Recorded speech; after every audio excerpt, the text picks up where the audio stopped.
Welcome to Dare to Be Us.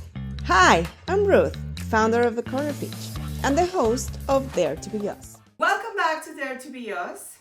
Every episode we explore the sacred space between breakdown and breakthrough.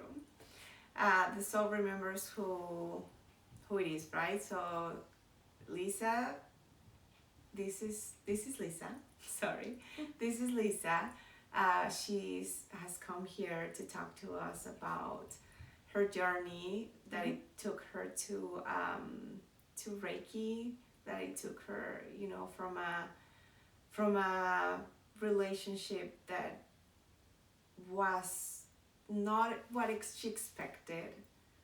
She got the lessons that she needed to be able to work, to be able to be here where she's at right now. So Lisa, thank you so much that you're here. Thank you for having me. Again, let's talk about your socials so people can reach out to you. I will put that in the description so you guys can reach out to Lisa. Sure. So I am a Reiki master and teacher, and I do readings, oracle readings, like more like guidance. I have women's circles that I do to hold space for women that are healing, like all of us are. A death doula and a human design analyst. So I have a lot of things under my belt, but they all kind of combine together. Mm-hmm. So I have a website, crookedcrownofgems.ca, and you can also find me. I have a page on Facebook by the same name and on Instagram under the same name of Crooked Crown of Gems. Yep. So thank you so much for sharing that. I'll be putting that again, like I say, and let's delve into your story. And we were talking about this cultural shock that you had with your marriage, right? Mm-hmm. Your ex-husband, he's from Cuba. Yep. You went through immigration process where they put you in a really difficult situation. Yes, they did. But in the end, it worked out for the best, which was your kids, your lessons, and your path towards the spiritual yearning, right? So tell us about your story. Okay, so I'll go way back to 2009, I think. I don't even know how to say that anymore. Anyway, so it was 2009 that I met him. I went on vacation in Cuba. Cuba was always on my bucket list for some reason. Mm-hmm. Now I know why. Yeah. But then it was like, I want to go to Cuba. Like the calling, right? It was a calling. It totally was. Like I said, I've always wanted to go there. It was like it's on my bucket list type of thing. And I had plans to go with my best friend. And she had to have surgery and ended up with a bit of an infection and wasn't able to go. Oh. And I made the decision to go anyway because something I always wanted to do, and I had the money and I had it in my heart most of all that I wanted to go. So I went and I spent some time there, and I met my ex-husband while I was there. And we didn't get to spend too much time together, but we exchanged emails and started to talk over the internet and the odd time the phone, and we built a relationship where I flew to Cuba. I don't even know how many times I was in Cuba, but over a 2-year period. And then we got married. We got married in Cuba, and of course his family was there. My family, some of my family, and my best friend flew down for our wedding, which was really beautiful. My wedding was the funnest wedding I've ever been to, but it was really fun. It was our relationship. The best way I can describe it now, and this is a reflection point, it is we had this mindset around our relationship where everything, the universe threw obstacles in our way. Yes. Like he was in Cuba and I was in Canada. There was a bit of an age difference, and we had different cultures. There was a language barrier at the beginning where he had to learn English and I had to learn Spanish, and so there was there were those things, and we really believed that we had a love so strong we were just going to break through all these barriers. And eventually, you know, pretty much as soon as we got married, I started the sponsorship process to bring him to Canada. And I joined a Facebook group where there was other people who were married to Cubans and bringing them to Canada. So we were all kind of our support. Yes. And what did you put down for this? And Yes. how much information did you send? Yeah. And anybody that's been through that process knows that it's a very invasive and very invasive to your relationship. You're sharing very intimate information with people who get to judge if it's a legitimate relationship or not. And it's a very stressful process because you never know when you're going to get your call, and you're not allowed to contact It's an them. uncertainty. I went through that same situation, It right? is. I don't know what immigration is like in other countries, but Canadian immigration is slow moving, bureaucratic, and doesn't make any sense. I think every government in this world, it's just so bureaucratic, and it's just slow, and it just doesn't make sense. Doesn't make sense. Yes. But I was seeing people in this Facebook group that were getting married, and 2 months later, their husbands were here and didn't even have an interview with the embassy. They were just issued their visa, and off you went. And ours was taking such a long time. So it was about a year after almost a year. So I think maybe 10 months. When he finally got the call to go to the embassy, and it was an interview. It wasn't just go and get your visa type thing. And they interrogated him for probably 2 hours and kept asking him the same question over and over again. And it was, but why do you love her? But why do you love her? And he was like, I don't know how to answer that. Like, why do you love your parents? Or like, it's just, you know, he would say, oh, because she does this or she does that, or she's really sweet or whatever. The answers were they just weren't taking it at face value. And after 2 hours, he said a Canadian woman came in and she denied his visa. Wow. So it was devastating. I remember he called me when I was at work, and I dropped the phone and I just immediately started crying. And I remember people coming running to my office to see what was happening. And so I hired a lawyer, and we were told that the appeal process would take anywhere from 18 months to 2 years to get through. And so we had a decision at that point. Do we continue with our relationship long distance, which was incredibly difficult for the last 2 years and expensive. Yeah. Like to fly to Cuba. It's really expensive. Yeah. All this. I mean, the odd time, like I lived in Toronto at the time, so I'd be able to get a return flight for $300 or $400 or whatever. Yeah. But still, it's like you got to take time off of work. And Yeah.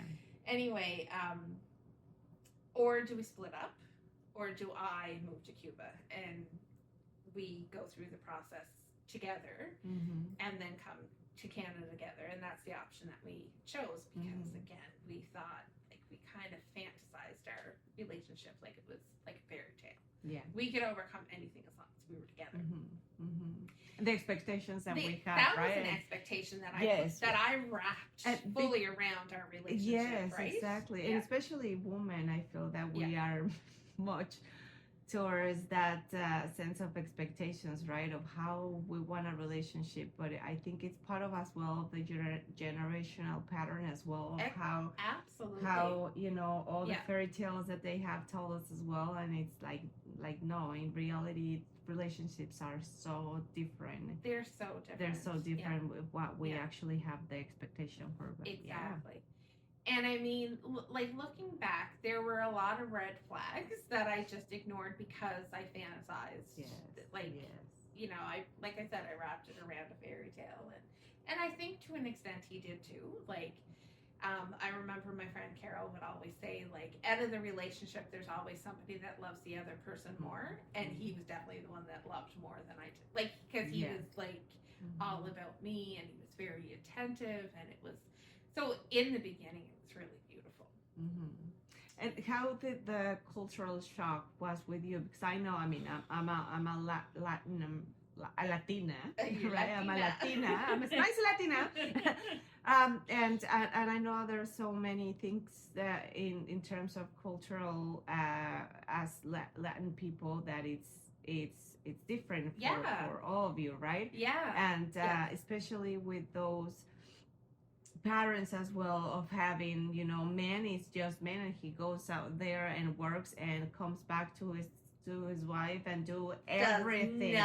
Does nothing. Sit down in the couch, and while you are dealing with the kids and you are in the kitchen and you serve me and you have to, and it's like, dude, no. Like you are able to take care of yourself and be as well a part of the kids, right? Exactly. So I remember the first time I was on the bus to the resort, and there was a lady that was telling us all about Cuba. And she said, you know, in Cuba, the men and the women are really equal.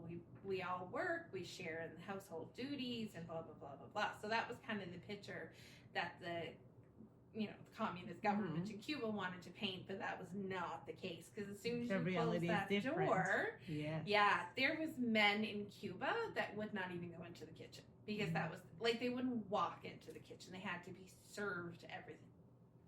Drove me crazy. I remember having a conversation with his stepfather one time. And never, I was going to comment something. I'll leave that for another. We were having a conversation about it, and I got up to do the dishes for my mother-in-law. My mother-in-law she will always be my mother-in-law no matter what. I love her so much. Yes. And I got up to do the dishes for her because she had worked all day and came home and cooked supper, and give her a break.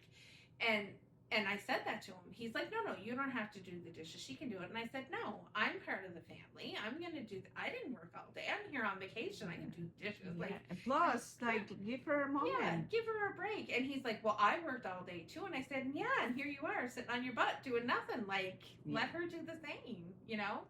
But that was the mentality, was that, she's going to do all the work. And I'm guessing, you know, they are raised in that sense, right? So they think that that's what it is. That's the right thing to do, and that's how it goes. And it's just another generational pattern that we have to break. Yeah, absolutely. If there's one thing on this planet that drives me absolutely insane, it's that. Yes. It is that. Yes. Like, you know, and in so many ways, right? In because so it's just not about. It's not just about as a romantic relationship, but in so many ways at the workspace, at the with your parents, with your friends, and it's like, no, it needs to stop. It truly devalues women. Yeah. It truly does. Yeah, and I'm not okay with that. No, definitely. Yes, and let's have a little bit of compassion as well to them, right? Where they have to do as well a lot of work in themselves, and so they have to be aware as well that they need to work into that, and to be awakened, and to be more open to the fact that that was just a condition that they have put on upon us. It's societal conditioning. So many, yes. It's a cultural thing as well. Like, I mean, that still happens here. Like, I grew up in Cape Breton, and you know, there was an expectation. You know, I remember my mom telling me the story the first time she went to have supper at my grandmother's place with my father. He was sitting right beside the cupboard and asked his mother to get him a fork, and she was like, "Get your own fork. Like, your mother, leave her eat." Like, you know, so it's not just Cuba. It's just bigger in Cuba, I think. And it's they say when you go to Cuba, you step back 50 years. You really do. Yes. But yeah, so I think the culture shock was a little bit. I mean, there's so much about Cuban culture I love, though. But that's one thing I just don't love, obviously. But yeah, so I ended up after we were denied the visa, I ended up moving to Cuba. And before I moved to Cuba, I had these conversations with immigration in Canada with the person that was handling my appeal case. And I was like, you know, I'm moving to Cuba. I need to give you a forwarding address in Canada where you send all my information, especially about my hearing. Yeah. When the hearing comes up, I'll fly home. Yeah. You know.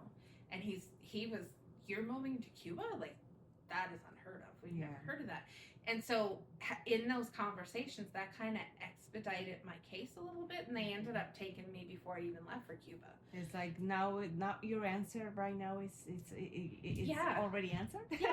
Are you sure that it had? So you don't move to a different country. It was not a legit relationship, right? So I had my flight booked for May 8th, and I had my hearing in Toronto. I lived in Toronto at the time. Had my hearing for May 7th. So I went to Cuba knowing that our denial was overturned, but was told it would probably still take at least a year for the Canadian embassy to process the visa. And that, yes, there was a possibility that he could go back and have an interview and be denied again, and then we would have to go through the whole thing. So we were left in this state of limbo. But I moved down, and he was, he worked, and I stayed home and played the wife. I couldn't work while I was in Cuba. I was allowed to be there because I was married to him, but I wasn't allowed to work.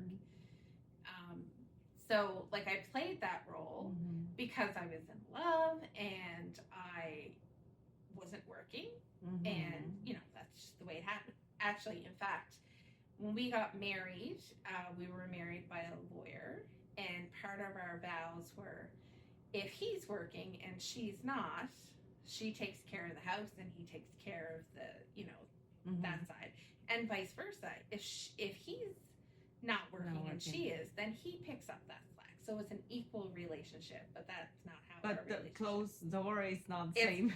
And it's definitely not how our relationship played out.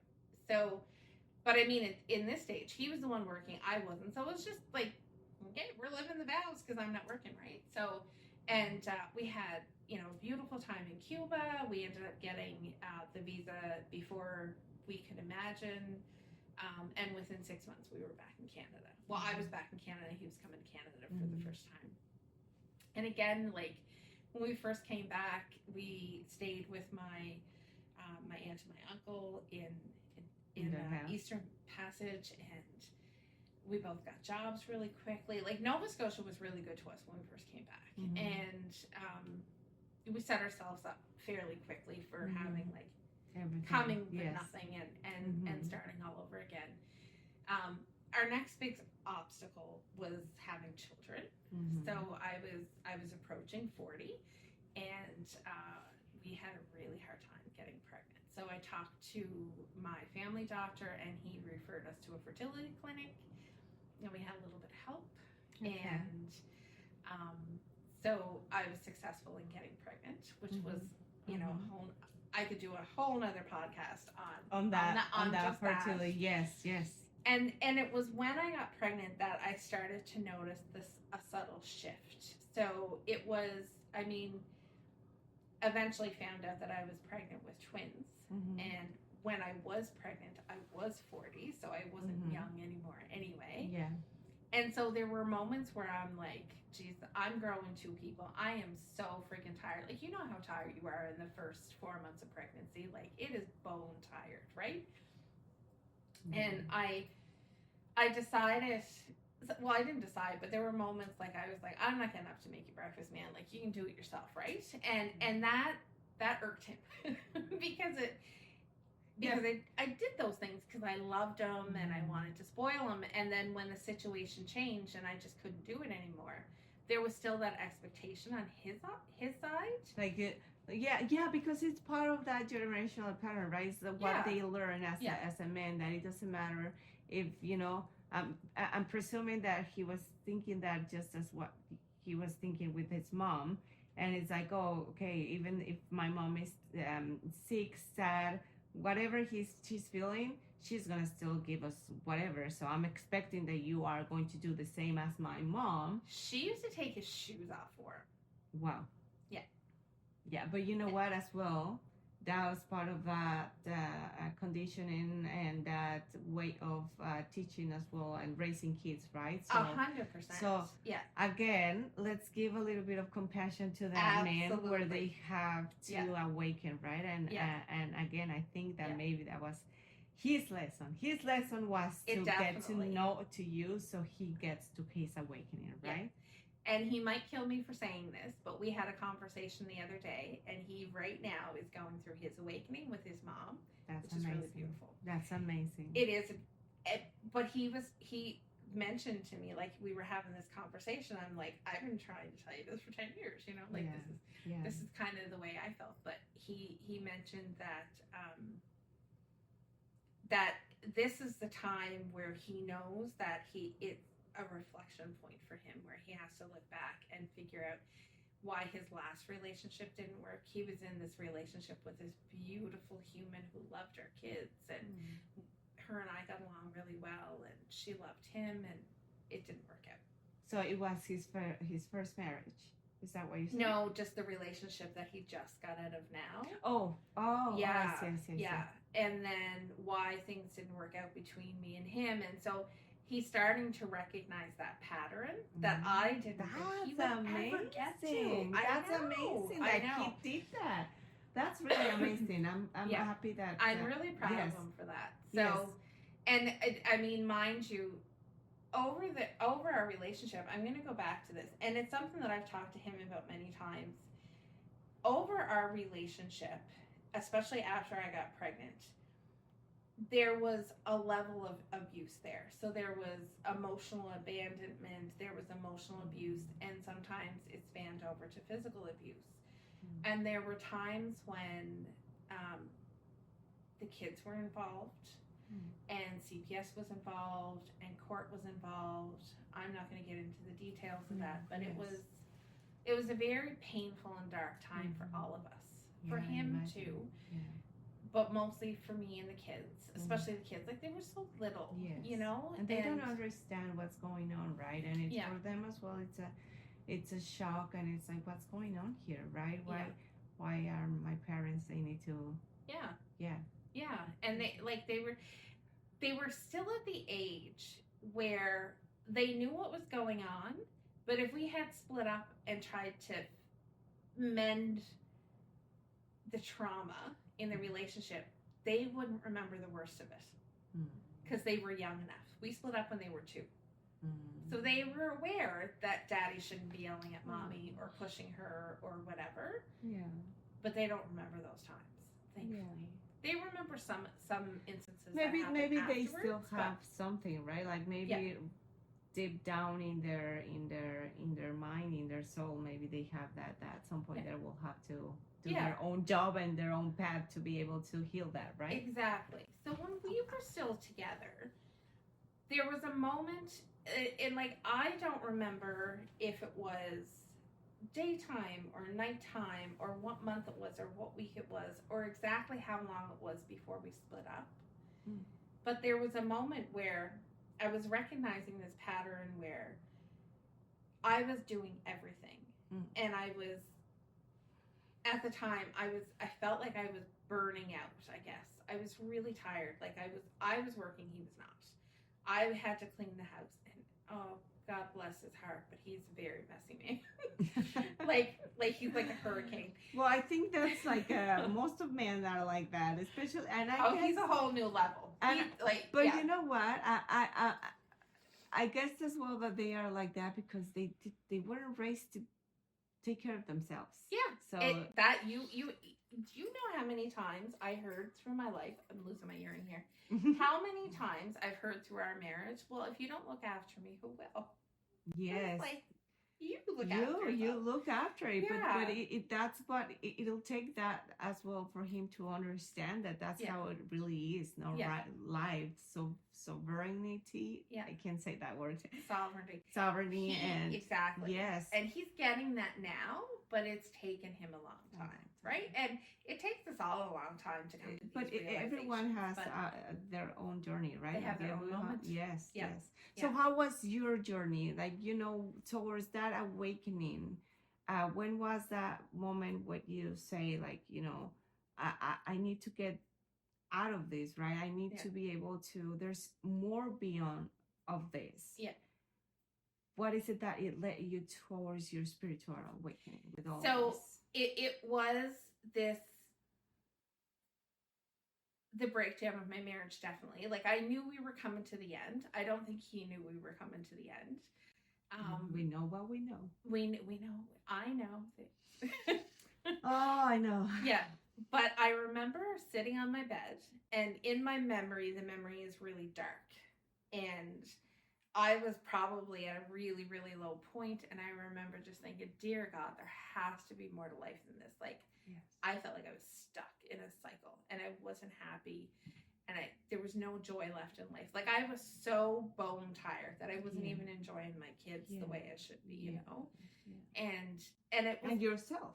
Or myself, or anything, my house, like, not, like... I feel more yourself, because if you're not there with yourself, and if you don't love yourself, and if you don't take care of yourself, nurture yourself, go within you, in your soul, to understand more in this physical world with what you're doing, and what the parts of what you are supposed to be doing in this life, then how are you gonna be able to be present for your kids? You can't. You can't. You can't.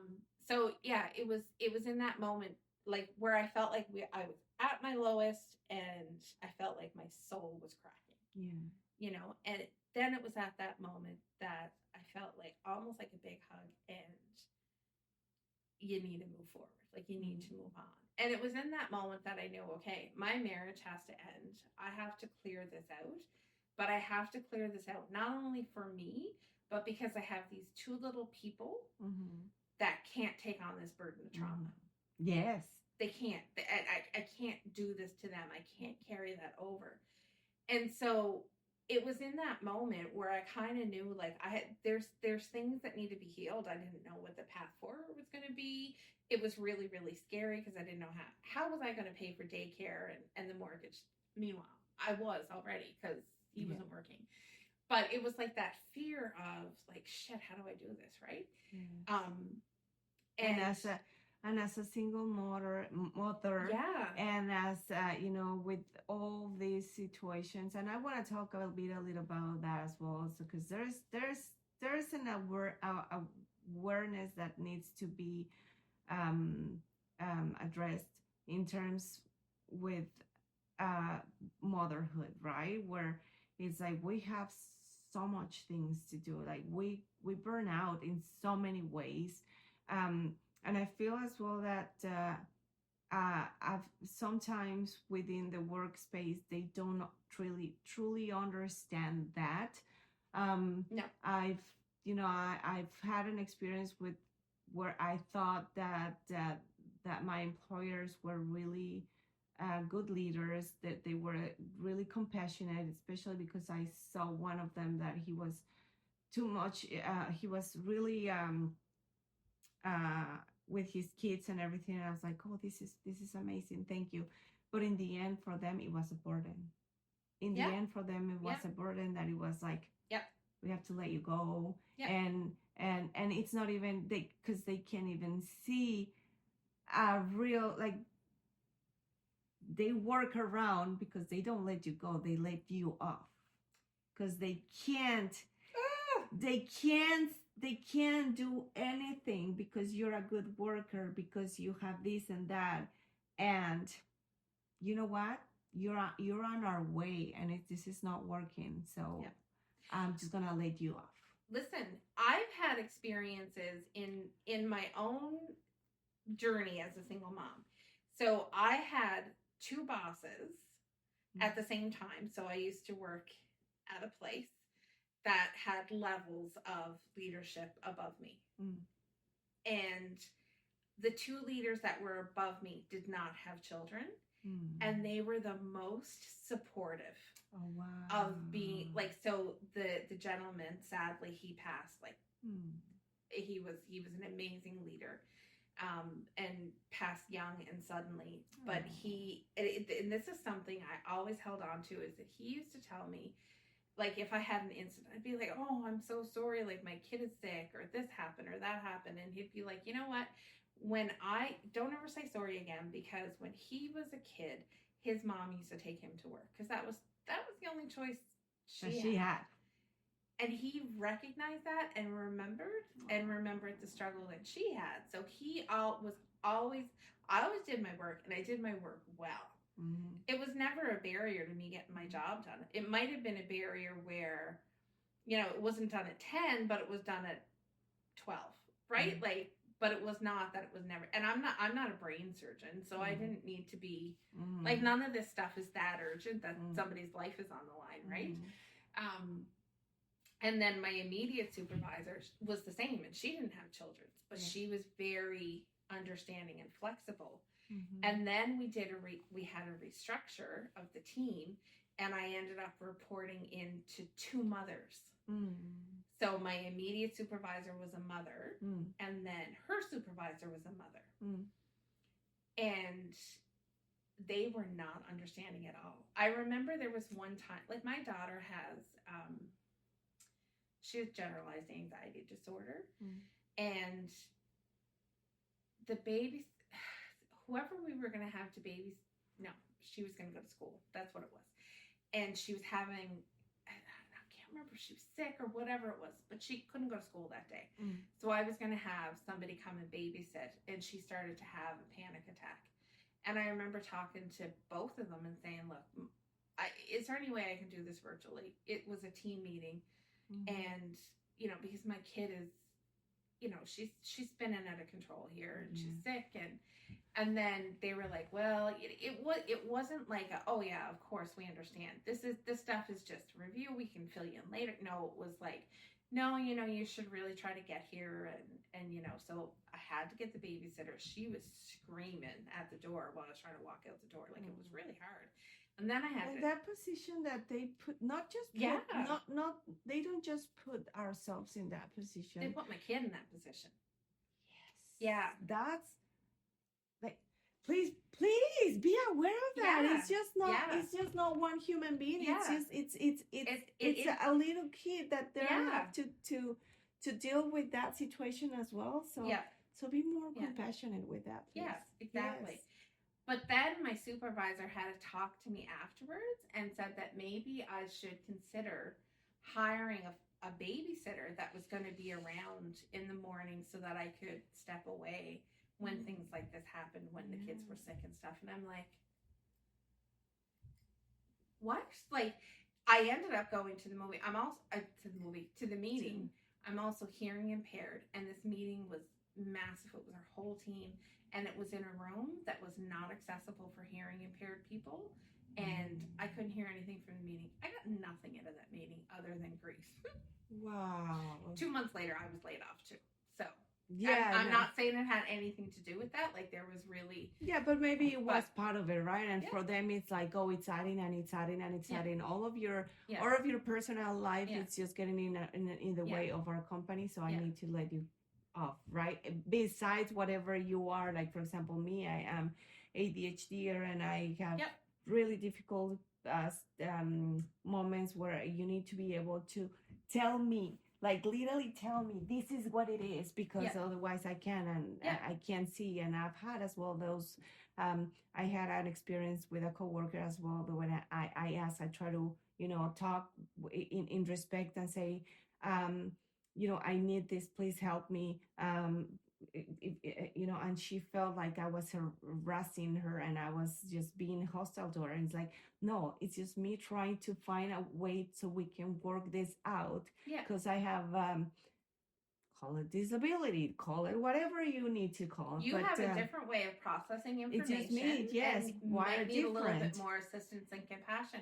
And that is, and I know I'm kind of bouncing ahead a little bit because I know we're going to talk about Reiki anyway, but that is something that Reiki has taught me, just to be more compassionate with people out there in the world, because every one of us are going through shit, right? Like, every one of us have our baggage. We all do. Yes. And if we see that in compassion, because I know that, for example, with that person, you know, I try to be friend. I try to be compassionate. I try to be there.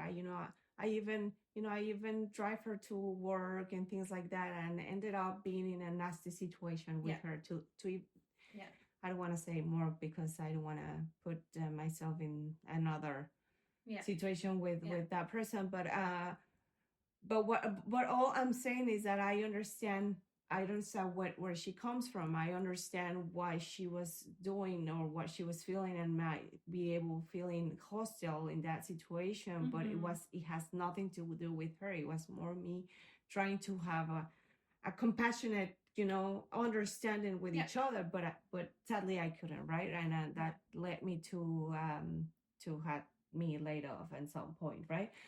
But you had to get laid off. I know. Yeah. I know. So that's the thing. Like, I don't believe that there's any coincidence. No, like, everything is orchestrated. I know, and you right? know what? I'm grateful for that. I'm Yeah. really grateful, because I'm pretty sure that they still think that I'm not being grateful and I'm talking bad. But no, for me, they have been a big lesson in my life, and that at some point 100%. it pushed me Yeah. towards where I am right now, where I'm doing my podcast, where this is my way of me helping people that has been through something similar to me, something similar to you, something similar that had, one of each guest that I've been really blessed to have here. And to spread that in so many ways, right? So people have the awaken, the compassion, the love, the lesson of whatever it has to be. And I'm grateful for this, because I'm here at this point, sitting here with you. Yeah, exactly. And same. So if these two women, mothers, hadn't been more compassionate, and these two had been less compassionate, I wouldn't be here. Yes. So they're both, these two groups of people are taught me lessons, very different lessons, but I'm grateful to all four of them. And I am grateful somewhat. So I'm getting you're there. still in the process to accept that and embrace it. Yes. But I am grateful for being laid off, because that also pushed me into a different direction that I needed to go in, and it's opened so many more doors for me. Like, look, I'm sitting here talking to you now. I know. So, like, it's kind of amazing and that's the thing. So going back to my marriage, or this year has been a profound year of those. Okay, we're just gonna keep cracking you open until you take this lesson. And so I'm here. I hear you. I'm propelling forward. I might not be going as fast enough as the universe wants, because I keep you're going with your own pace. You're going and we can't rush. My co-host Joseph Laura is always telling me, man, you're really impatient. You don't know how to be patient. I'm like, you're being my lesson for that. He is my big lesson to be patient. Exactly. So every person that we come across, every situation, as dark and as dire as it feels at the time, propels us forward. Now, I do think there is free will in life, and if you are the kind of person that is not open to those lessons, you're always going to find yourself in those dire situations. In that cycle, right? And you're not going to be able to be free of that cycle and this, until you want to. To me, is not like that toxic positivity, like all light and love. I try to exude light and love as much as I can into the world, but I'm realistic. Shit happens to people that is really bad. And you know what? I feel that if there is not darkness, there's no light. That's another thing. The darkness, the darkness is beautiful, you know? Yeah, there is absolute. It's like the lotus flower grows from mud and darkness. And look how beautiful that flower is. It is. So you need one for the other to exist. And so, like, the cracking open, and this is something I see time and again in my spiritual community, and these women and men. There's men too. There's not as many men. Like Sean Leonard's one, but most of my community are women, and we've all gone through these really big traumas in life. And it cracks us open. That's the best way I know how to say it. And in that cracking, the light gets in. Right? Yes. I'm at, like, when that moment where I was on the bed and I was saying, there has to be more to life than this. My soul literally cracked open, and my guides and God and the universe or whoever's out there shone the light in there at that moment and said, okay, you can do this. You got this. I was terrified. And I went through years of fear and wondering if I was making the right decisions in all of the decisions I was making, and wondering if I was really a good mom. You know, those moments when you're really tired and you end up giving your kids cereal for supper, or you lose your shit and yell, and like, you know, those kind of moments. Because we're still human. We're still human, and we're still in this matrix, and we're still breaking patterns, breaking biases, breaking unlearning to learn the best way to live with yourself, embracing your own soul, embracing your own I feel that there are not defects. Exactly. There are not.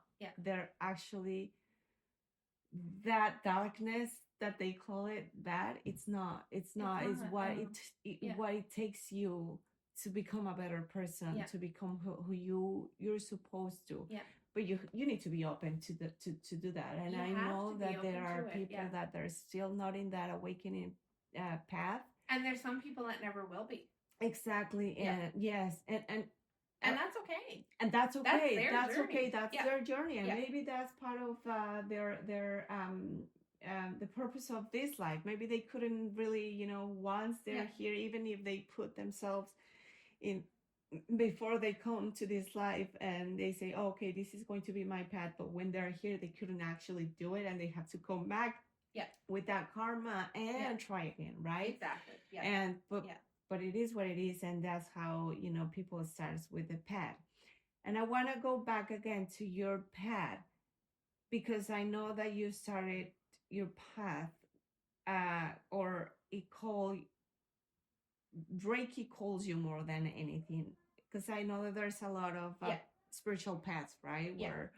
Where either you can be really sensitive with spirits, paranormal, or you can be clairvoyant in so many ways. But your call was Reiki. Yeah. Why? Good question. I don't know. You don't know. You just know. Yeah. So, okay. There's so much to unpack here. So I grew up in a very, very haunted house. I've seen things my whole life. At some point, I shut off the seat, like I see energy, basically. So I've always been attracted to energy. Like, so the house that I grew up in, I remember being a little girl, laying in my bed. It would face the end of the hall, and I would see like this light at the end of the hall. It was like an orb. There was no, like, it wasn't shine. It didn't illuminate what was around it. It was just a light. And I would see that all the time. I was only small, like maybe 3 or 4. I didn't know what it was. It didn't scare me, but it was just there. It was just part of life, right? Nobody else saw it, but I did. And then there were things that my brother and I saw in the house together. And so we were always able to, like, we were in that situation where we were always able to pick up on. And I also believe my brother's gifted, but he's shut down to it, I think, to a certain extent. He'll get his journey. He'll get there. He'll get there. He'll get there. But yeah, so after we split up, I reckon, so part of the reason that we split up, that I ended things the way that I did and when I did, is because I had these 2 little kids that I was bringing into the world, like I mentioned before, and I wanted to break that trauma. So I recognized that I had to heal myself, right? I had to heal something within me, and I really believed in that generational trauma, right? Yes. And I wanted to heal that as well, because I grew up in a family that experienced a lot of trauma, in a town that experienced a lot of trauma, on an island that experienced a lot of trauma. Wow, right? the energy, right? Because I feel that it doesn't, I feel as well sometimes that we end up being in certain places because the energy is calling you, because it has a deeper understanding that they have to, besides the energy that you need to be there in order for you to maybe learn lessons, and maybe, you know, at some point it'll get you out of there because you already have done, and some other are not, and maybe, you know, in some other lives you were in that same space and you have to come back to actually finish what you weren't able to finish in another life, I guess. Yeah. I think one of my big lessons in this life is to end that pattern of trauma. Yes. I don't want it going to my daughter and my son, and for them it's stopping here, right? Yes. So I work really hard on myself, and I share my lessons with them. Sometimes, they learn them. Sometimes they don't. Yeah. But my daughter loves Reiki. I have to do Reiki on her every night. But one of my gifts is that I've always been able to see energy. So like I can see auras since I have been attuned to Reiki. So I can see that energy. I don't see it in color. I see it in waves. So in waves. But for example, I was asking you, can you see my aura? Yeah. Right? Yeah. And what's the difference? Like you're seeing right now my aura, and maybe you're seeing my son's. What is it that you see in the auras? Waves of energy. So I know that you have an energetic body, right? So we all have there's 5 different bodies. You have your physical body, and that's the one that we see that on this dense plane. And then you have your aura, which is your energetic body. And then you have your mental body, your emotional body, and your ethereal body, which is connected to source, right? Source, God, the universe, interchangeable for me. So I'll use all those. I mean, the same. Yeah, it's the same. It's the same. It is. Yeah. Yes, because we're one self, right? We are right there connected with him. So that's how I believe it. I understand it. You are God because he's you. Yeah. And that's that connection, right? It's right there. Yeah. Right. In your heart portal is your connection to source. But in terms of energy, I know some people, when they see auras, they see different colors. I see waves of energy and dense, grayed out, almost how do I explain it? But is there a difference? You can see the difference. You can know how a person is with the auras, the way you see it. Some auras, I can, but I also feel it, right? I feel more than I see. Oh. So I can see energy. So that I've always been attracted to energetic things, right? Mm. So I like Reiki because it's working with that energy. That's fun. And that is also what attracted me to human design, because human design is like a blueprint of your energy. And we all have, it's like a fingerprint, but a fingerprint of your energy. We all have a different blueprint. It's like like that DNA, but not just in the body, in the blood, but in a soul. Yeah, exactly. Yeah, exactly. So so I have, so there's different clairs, right? When people believe in, or when people see things or hear things, I feel it. I feel it in my body. And so my type, I know I haven't explained human design to you very well yet, but it's coming. Yes, okay. I'm going to do a profile for you or a reading. But there's 5 different types, and I'm what's known as a generator. So I have access to my sacral energy, which is life force energy, which makes total sense of why I'm so attracted to energy, because Reiki is life force energy. And there's only certain types in human design that can access this energy from within, but I'm pushing it out to other people too, right? When I'm in alignment and lit up and stuff like that. So as a sacral being, I have a big visceral response when something in my life is a yes or a no. Yeah, so it's this visceral sense. So when something comes into my awareness and I get this expansive feeling, then I know this is for me and I need to explore this more. Yes. And that's the feeling, even before I could recognize what it is. Since I've learned human design and I've entered that experiment, I've always been able to know things. Yes. But now I understand that I'm actually energetically built to know things, right? So when Reiki entered into my awareness, it was like, this is for me. I need to explore this more. So I came across an online course. I did it online. I was attuned online, and through that attunement, that just really expanded my intuition.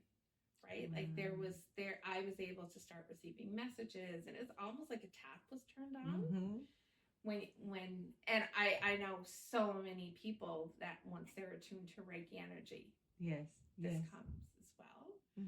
Because we all have the ability to tap into it. It's just, are you open to it, and do you trust?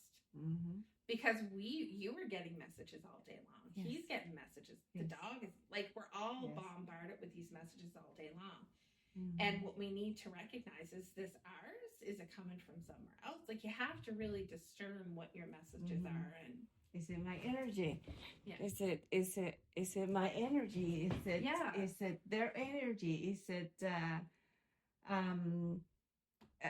Is it something that they are bringing a low vibration to me, and I have to discern? No, okay, this is not me. It's that person. So either you're capable to help and protect yourself to not get that frequency and low frequency. Then, so I'm guessing that's exactly. So when you're asking what I see energetically about someone, if they're, a good person, high vibing or a low vibing person, it's not so much what I see, it's how I feel, right?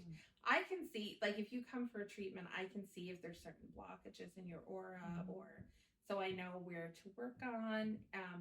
But I feel more of those blockages in your body, and I'm talking about Reiki, and my hands are starting to turn on.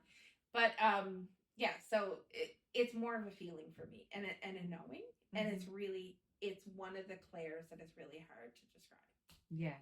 And I'm guessing it's that intuition. You will have that intuition so vivid that it's easy to tap in to know. I know what I know. I know that I just know. Yeah, there have been really loud messages that I just know, and I don't have to work really hard for, but there's other subtle messages where I'm like, is that real, or is this just like, I'm just crazy? Yeah. I know how many times I've asked myself I'm crazy. But yes, I know. And you know what? I think you're not the only one, right? Because I've had those moments as well where, I see a lot of visions.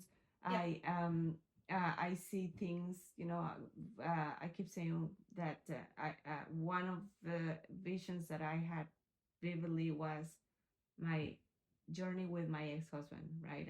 I had so many things, and I knew it was a beautiful relationship with him, right? And he, just like you say, like, he's my soulmate, right? He's my soulmate. He's there, and I still love him, right? But it's like, I knew at some point, I always felt like, no, I'm crazy. What the heck? No, why would I want to leave this man that I love so much? Like, no. But there was a moment where it's like, enough is enough, right? And you just know that that's the end. And and it happened as well, as well with my partner. When I met him, it's like, my marriage is done. That's the person. Yeah. That's the person. And I was like, no, I'm crazy. It's just me, my expectations. No, it's just me, the attraction. He's a really cute guy. No. Like, just go back to this. And I just keep, life just keep pushing us to be together. How? I still don't know. That's why I call him partner. Yeah. But he's there in my life, and I just keep seeing it. It's like, no, but I know what I know. Yeah. Absolutely. And I and sometimes it's like, I don't want to share, I don't want to say it, because I still have the uncertainty, but I know what I know. Yeah, I know. But I know what I know. I know. And it, for me, that you said it was your partner was the person. For me, it was my kids. Like, I had to end my relationship for them. Like, I knew that. And there's lessons there for him, there's lessons there for the kids, and there's lessons for me. Now, I may have mentioned this already, so I'm sorry if I'm repeating it. No, that's fine. We did have a conversation that he is reflecting on. That's good. On that. So he's now, it took a long time, but he's now reflecting on it. And I couldn't be happier, because I want him to be a bit, like, I have like I said to you, I mentioned to you before, I believe he's my soulmate. Like we have a soul contract together. We are on this plane and this planet to have gone through all the stuff that we went through together, the love, the hate, the abuse, the entire thing, to come out of it the other end, to make them better people. Exactly. But now he's becoming a better person, and I think one of the biggest lessons I can take from that, and this is just coming to me now, is that I never thought that guy would change. Yeah. Right? Yeah. Now I have absolutely no romantic love For him. left for him. Yes. I'm like, I have no attraction to him. Like, he's more like a brother, but a co-parent. Like, there's nothing there. Yes, because there's, like you're saying, right? He's your soulmate. So it had to be a connection in some level romantically for you guys to be together and get those lessons, right? Yeah. And once you are done with the lesson of being in a romantic way, then maybe your soul level it's going towards another kind of relationship, another love. You have a deep love for that. And that happens to me as well. Like I love my ex-husband. Crazy love that I have for him, but I don't see him in a relationship. Coming back with a relationship with him, it's like I can't because I can't.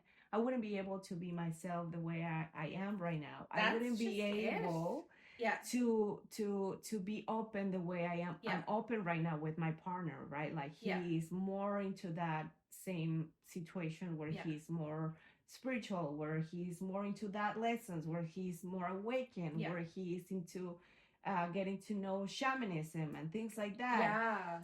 And it's like my ex-husband, I see that he's not in that state right now, and I really wish for him that he gets his lessons as well, and that because he's an amazing human being. He is amazing.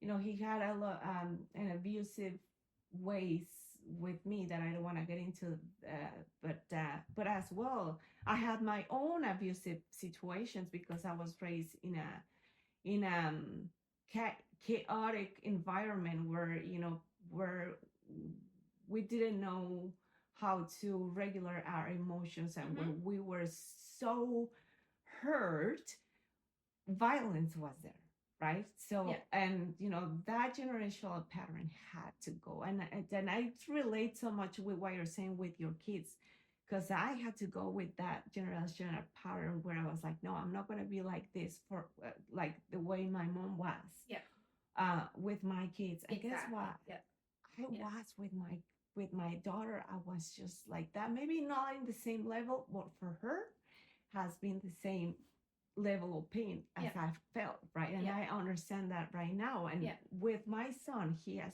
given me another lessons where I'm like, oh, okay, this is my new me, and I'm sorry I couldn't be like that for you. I'm sorry I couldn't give you that, but now I'm learning this, and now I'm breaking that. And I'm trying to give you to help you unlearn what I had to unlearn. Had to unlearn, and I taught you that, right? So I need you to rewire you. Yes. So I am really excited to do your human design reading for you, because a lot of what comes up in those readings are almost validations of why you are the way you are, and how society came in and conditioned you to a point where you stopped, where you weren't yourself, and now you're going back. Like, do you know what I'm trying to say? I know what you're saying. I do workshops for human design sometimes where like you get your chart, and I kind of teach you how to read the basics, right? Okay. And go through like, this is what this means, and so if you have somebody that's this type, that and I've had people in my workshops just really, I'm supposed to be this way, and I'm like, yeah. For example, another type is a manifesting generator. Yes. And they cannot just do one thing. They have to have multiple projects on the go. And so society looks at them and says, okay, you should just focus, right? Like, you look like you're flaky and you should focus, and this is not the way you should be. And then they spend their whole life fighting who they really are because somebody external to them said this is not who you should be. Mm-hmm. And then they see this energetic the judgment that blueprint, fit in within exactly that says no, you're built this way and this is why, and this is how it's going to help you in life. So ignore that, do this, and it validates who they really knew they were. It's like, and my mentor, Don Sinclair, always says that it's not about changing who you are. It's about coming back to who you are through human design. Yeah. And it's such a beautiful modality. It's really beautiful. But then there's projectors. And they're the kind of people who have to work in cycles. They can't just work a normal 9-to-5 job. Their energy isn't built that way. So they're judged by society because the expectation is you work until you die, basically, right? Yes. But that's not the way they're built. And I don't know. I want to say this. I don't know if it's exactly what you're saying, but this is how I kind of like understand it, and I want to translate it to these words or experiences where I don't see it just with me, but with a lot of people, where it's like, if you don't go to work, you're lazy. Yeah. If you don't do this, then you're not successful. Yeah. If you don't, if you as a man, because I've seen that in men, especially, I have a person, I don't want to say the name, which he has been as well, he's like, I want to get out of this. Like, I need to be able to be myself. Why do I have to work right now where I am right now, finding myself, my awakening? And they just keep telling me, well, then get a job because you need to give money to this and you need to do that. And it's like, why he has the same right to feel, to cry, to feel like he can't, where he is like, I don't want to. She's dreaming. Yeah. See, I'm telling you guys, my dogs are going to be part of the podcast. So if you listen to them barking. Listen, she's been snuggled up to me now for a while, and she's just... her name is Phoebe, just so you know. And she just is say my hi to her. support dog right now. Oh, so. Yeah, my baby. You guys are going to be able to see her? Well, maybe. But yeah, so I want to come back to that, where it's like, don't feel like you are lazy as, or you are not good enough, or you're not. We need to start to uncondition yes, and unlearn, because the way the world is right now in this stage is not sustainable. It's not. We're destroying the planet. We're destroying ourselves. We're destroying each other. And we are, and it's all about the money. It's all about the government. It's all about the insurance. It's all about permits for this. It's all about governmental,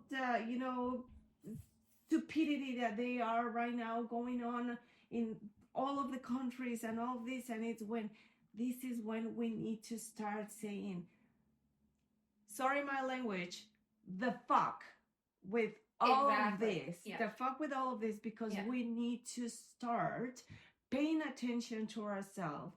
The success is not about how much money. It's not about... What is success? What is it? It's you. Your connection with you. Go sit and do mindfulness. Go inside you, understand you more, loving you more, pampering you, nurturing you, sitting in the sea and see... But see, it's from that awareness that you're able to spread that. And that's the whole point. Like, we're all here on the planet to spread love. Yes. Not hate, not to make money, not to work until we're 70 and then retire and die at 75. Like, that is, but this is the society that we're in. And it is exhausting. It is exhausting. It's exhausting. It's exhausting. And I feel... I always have this, I relate to this scene of The Box Life. Where the ants and at the end are like, you know, they're getting together and they're joining forces and they're like, fuck this. Yeah. I feel that we are in this stage when we decide to not pay bills, to not pay mortgage, and we're still gonna be here because the house is a right for us. Food groceries, food, everything, it's a right. We should not. Why don't we pay for food? That? Why? We should be growing it and bartering it. Like this whole idea, like there's you got me down a rabbit hole. Like this whole idea of not being allowed to have gardens in your front yard is just mind blowing to me. I didn't know that, but that's insane. Why? Like, I remember over COVID when everybody started, and I feel like there's been a shift in the world, and it's really exhilarated since COVID. There's been a lot of really, really tough and shitty and low dense things that came from COVID, but I think there's a lot of good things that came from that time period too, and we're still kind of. I think there's still a lot. I think the world needed to do what's the name to just get rid of a lot of things. We needed a reset. A reset. Yes. I don't think we did it right as a society. Because it felt like we were going in the right direction, and then we flipped back to the way things were. But I feel that this is not the only. I agree with you. I think that something bigger is coming. Oh yeah, I agree. 2027.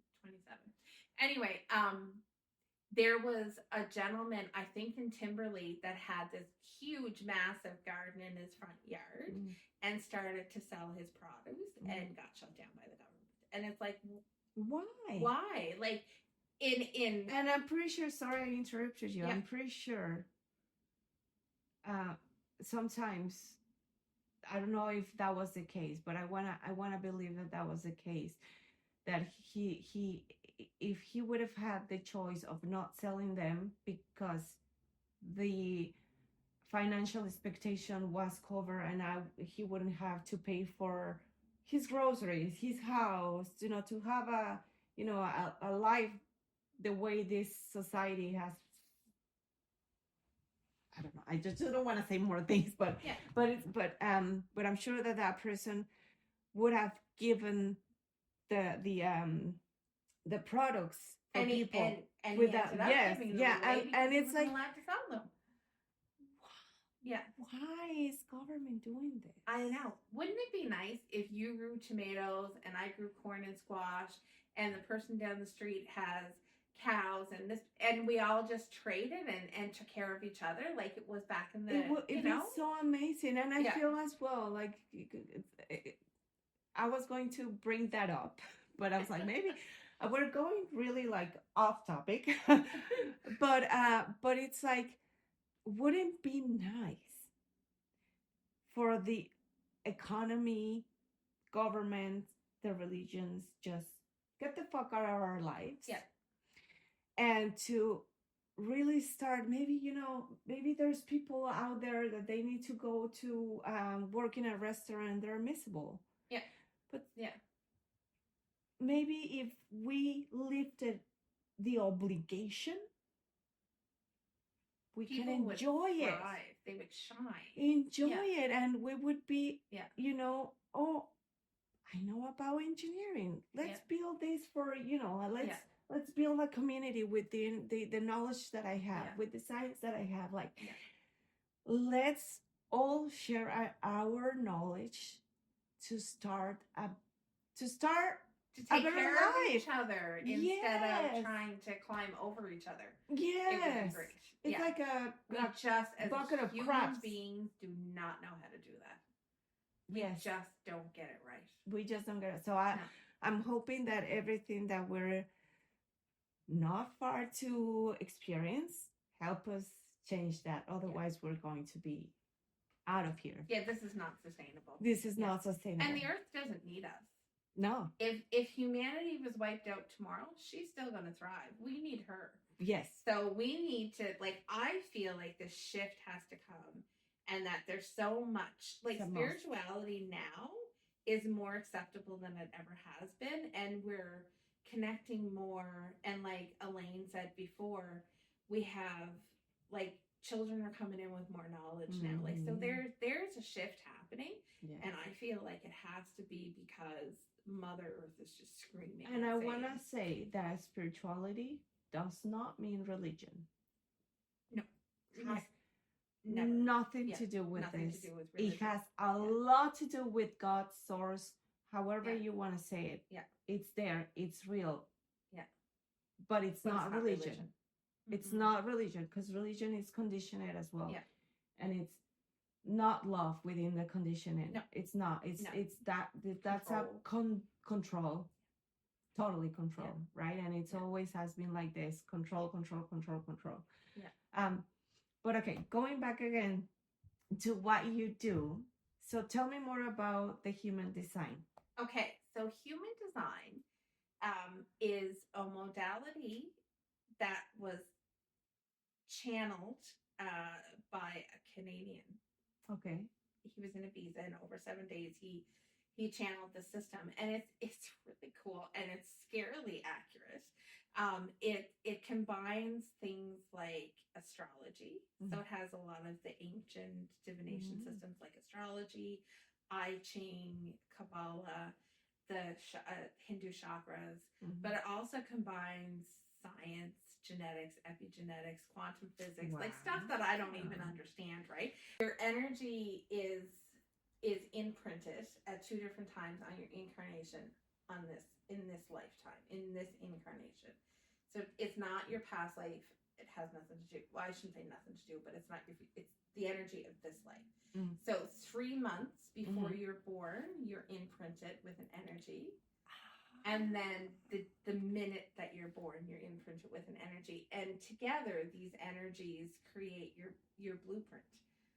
Yeah, so those the energies that are imprinted on you the day that you're born and 3 months before determine your type and your authority. And it's a blueprint that tells you how to align your energies to get the most out of your life. And it really, like I said, it validates who you are and the way that you feel.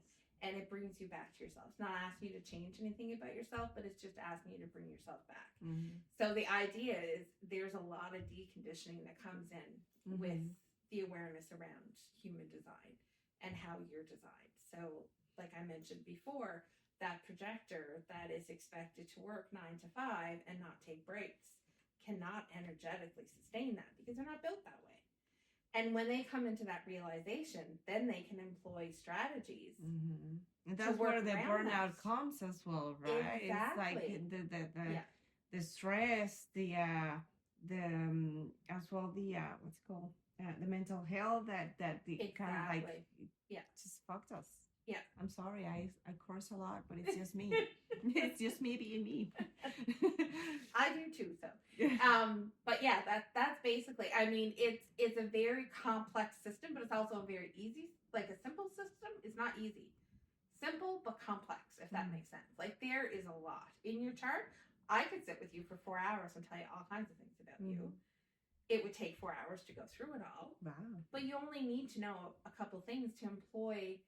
How to align your energy and have a good life, and then all these things start coming into your life that because they're magnetized to you and you're able to, I don't want to say manipulate, but you're able to live your life energetically the way it was meant to. In a better way, more free, more you, more connected to your spirit, your soul, and your purpose in this life. Purpose. Yeah. So the top 4 energies. If I had the chart, I can show you. It's also known as your incarnation cross. So that you have is it 64 gates or numbers. So when you see your chart, there's your centers, and each center has a bunch of numbers, and then there's channels between. But these gates come through certain planets. Wow. So you're the ones that come through on your sun and your earth are your major energies. So they're the top 70%. So they tell you things like, what's your purpose in life? And what are you here to learn? And those kind of things. And so it just opens your awareness so that when these things come into your life, you know how to deal with them, you know? And so going back to, like I said earlier, that this year has really been a year of lessons, to say the least. I've had a lot of big things happen. One of my major energies is the gate of shock, which means that every time I go through a shock in life, it elevates me spiritually. But one of my purposes in life is to help others navigate their shocks. So, and human design is a great way to do that. Wow. It normalizes it. And I think if I hadn't had that awareness, the coping mechanisms I've had going through these 3 big shocks that I went through this year wouldn't have been there. I would have been back to that panic and fear-based mode of when I first separated from my husband and didn't know how to pay bills. Right? So, like, yes, it's exactly, it's all about evolution, growth, and we don't have this, then there's none of that, and we need that in order for us to be more happy, more complete, more stable in so many ways, right? So this is amazing. I think that we can keep talk forever, and I feel that we can have another as well. I have so many guests that I need to do a second episode because there's an endless, and I follow a podcast. It's in Spanish, and his name is Fepo. So if you listen to me, I know that maybe you don't understand, but I love your podcast as well. No, but te amo. Me encantas. But he's always having his guests as well, like so many times, because there's endless conversations. Right? There is so much information, and I just want to have you guys here so we can learn, because this is what I keep saying. This is a safe space where we can share, where we can learn, because that's why I did this, because I want people to start have more awareness, the awakening. And if I can help with this small seed that I'm putting there and have you guys here so we can spread that more, I'm going to keep doing this. I love it. I love it. So I am so grateful that we can talk about your Reiki experiences, your own life, how you came into this spiritual path. The human design, we need to talk. I need to have you back so you can talk more about that. For sure. Because I feel that that's another topic that we need to just dive into. Dive into. Yes. So there's a lot. There's a lot of information. There's a lot there. Yes. So thank you so much. Thank you for being here with us. Thank you so much for all your knowledge. Thank you. And I will put everything in the section, in the describe section, so people can reach out to you, because this is really interesting. Please go to her, have her help with the human design, with the Reiki, and you are amazing. I can feel that since we've met in the pre-interview. I was like, oh, she's so cute, she's so nice.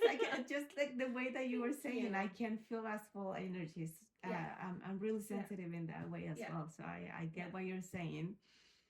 And so, well, again, I want to say thank you. And I'll see you guys in the next episode. And remember, there to be us, there to be you. Thank you. Bye.